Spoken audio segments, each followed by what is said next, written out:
አብይ አህመድ ተጎትቶ ከወንበሩ ላይ ሲወድቅ የሚጎትተው ዳንኤል ክብረት ነው።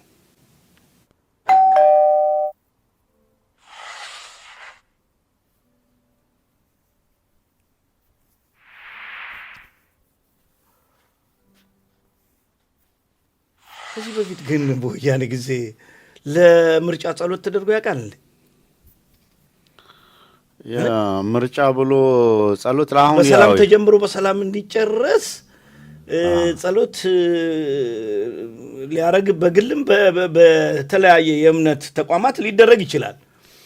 የዚህ ግን የሃይማኖት ተቋማትና የሆነ ደግሞ ስብስብ አለ። የሆነ የወንጌላዊው ብልጽግና ተከታዮች ከመጽሐፍ ቅዱስ አንጻርም ደግሞ ሁለተኛ በራሳቸው መንገድ ጸሎትም አድርገዋል። ትንቢት ደግሞ ትላንትና ማታ ተኝቼ ምን አየው መሰለ? መቼም እግዚአብሔርን ያሳየኝ አይደለም፣ እንደዛ አይነት ድፍረት የለኝም።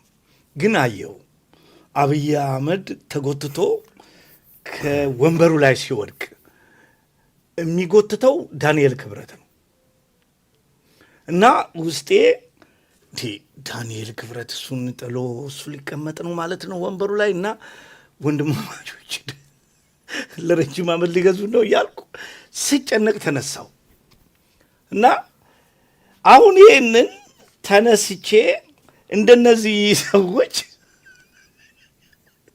በልሜ አየው 170 አሸነፉ ምናምን ብል እንደው ግን ይቀበለኝ ይሆን ህዝብ? አየው እኔ ግን አየው እኮ የእውነት አሁን ማንም ይቀበላል ምንም ካልኩ አሁን ማንም ሰው ባይዘዌ ዝም ብሎ ተነስቶ የእውነት ነው ነገረው አውጆ ነገ ተነስቶ አንድ ሰው እኔ ብሎ ቢል ኢየሱስ ክርስቶስ ነኝ ምናምን ብሎ ቢያውጅ ይቀበላል። የሆነ ምናምን ሚሊዮን ተከታይ ይኖረዋል።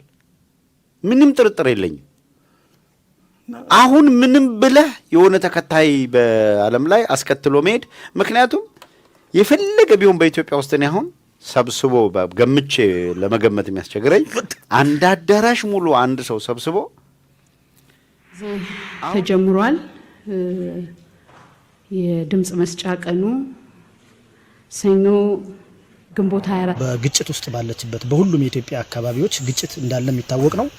በሰላም በሌለበት ሁኔታ የሚደረግ ምርጫ ህገ ወጥና የተጨበረበረ ሐሰተኛ ምርጫ መሆኑ እሙን ነው። ሁለተኛ በወታደራዊ ኃይል የሚፈጸም በተለይ አገዛዙ በዚህ ወቅት የመከላከያ ኃይሉን እና ሌሎች የጸጥታ ኃይሎችን በማሰማራት በኃይል ዜጎችን በኃይል እያስገደደ የሚያደርገው